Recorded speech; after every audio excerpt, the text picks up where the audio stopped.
Okay, so the quotient rule. Now, if you understood the product rule and the chain rule, you'll understand the quotient rule. It's I got it right. all pretty similar. So, in the quotient rule, obviously quotient means division. So, if we've got a function where you've got a function divided by another function, we call them u and v, then dy dx is going to be the derivative of u times v minus u times the derivative of v all over v squared. Now that notation to me looks kind of messy and really difficult, so I just wrote it in a simpler way.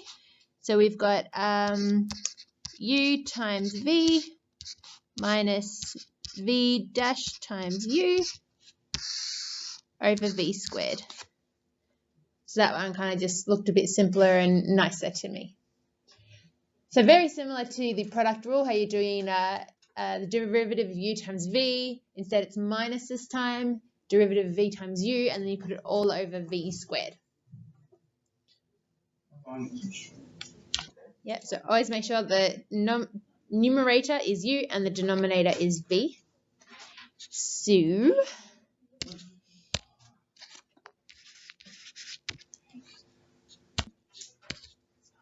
all right, so y equals x plus 1 over x minus 1.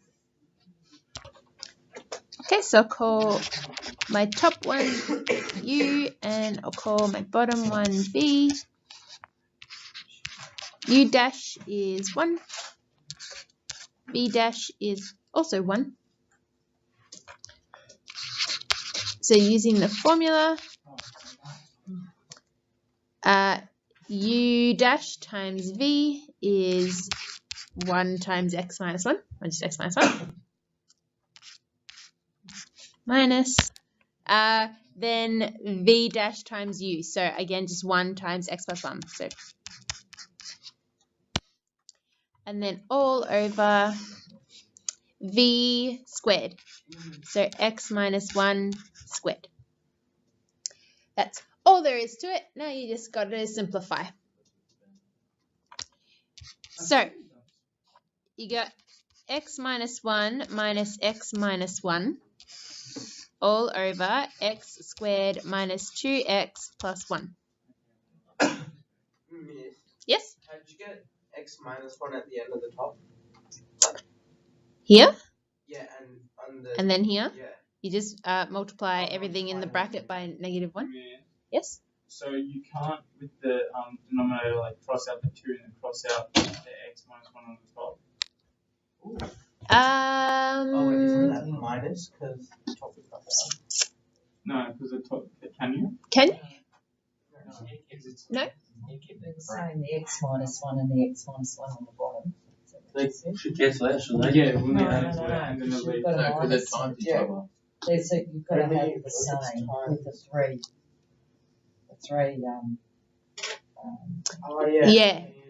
Everything on the top has to have that common factor to be able to cancel it out. Yeah. Okay, so x minus x, those cancel out. We get negative 2 over x squared minus 2x plus 1. That's the final answer. Or, of course, you could have kept the denominator in that factored form. So it could also look like that, either way.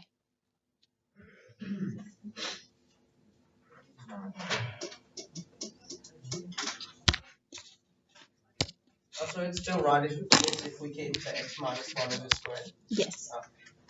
That's easy.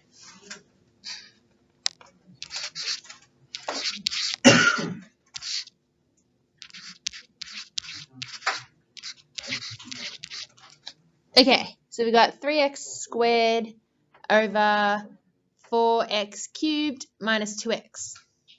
So call your u the top one. Call your v the bottom one. Find u dash, find v dash. U dash, what's the derivative of u? 6x, yep. The derivative of v, 12x squared minus 2. And then just plug them into the formula. Of course, it's not dy dx because our question doesn't say y equals, so it's just d dx. Always try to use correct notation. Okay, u dash times v, so 6x times by 4x cubed minus 2x minus v dash times u, so 3x squared times 12x squared minus 2, all over v squared.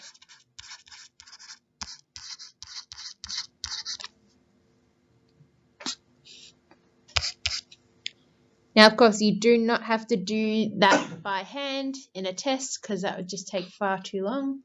So in that case, you can use the CAS.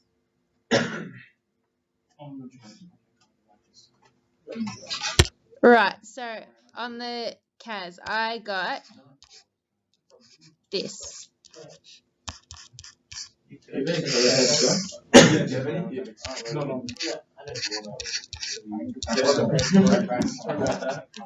That's what I got, which is correct. That's what I have on the sheet.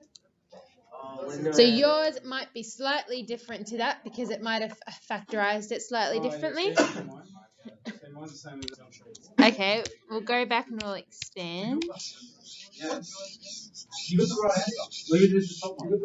You can check it with the sheet because I've written out the full working out on the sheet. Okay, so 6x times 4x cubed is 24x to the 4 minus 12x squared minus 36x to the 4 plus 6x squared over.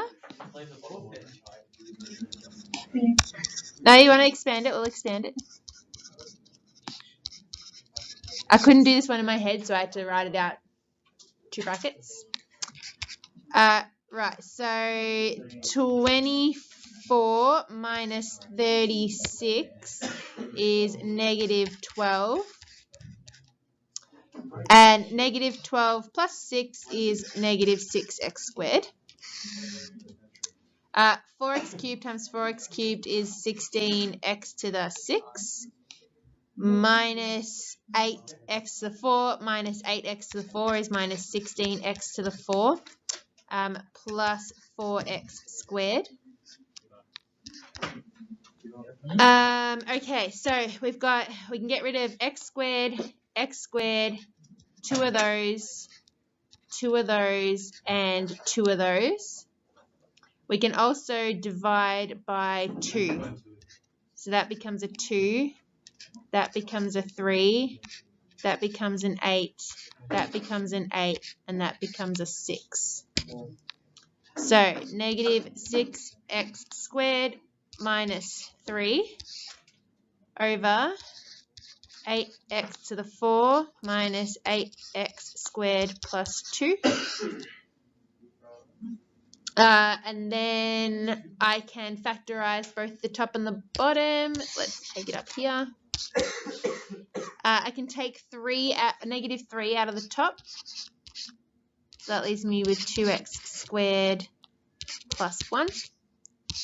And I can take 2 out of the bottom.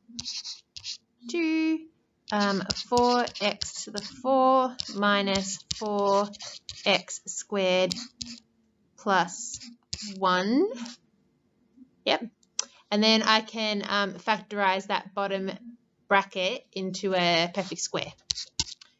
So 2x squared plus 1 over 2. It'll be 2x and 2x, it's plus, so it's going to be plus and plus. Oh, wait, minus, sorry. Looking at the wrong one. Getting all squishy. It's minus here, so it'll be minus, minus, and 1's got to be 1 and 1. So, just move that out of the way. Squish it in. It's 4x is now 4. Yeah. Squared. Thank you. 2x squared minus 1 squared. Really? that's quite straightforward. The end. That's brilliant. Right, that is obviously going to take you a really long time, so don't do it by hand on the test. Just use your CAS. Miss, I did like from. It's like writing 3, 2x, or 6x, right? They both mean the same thing, they're just represented a different way. So it does not matter which one you do. Just try and write it in the simplest form.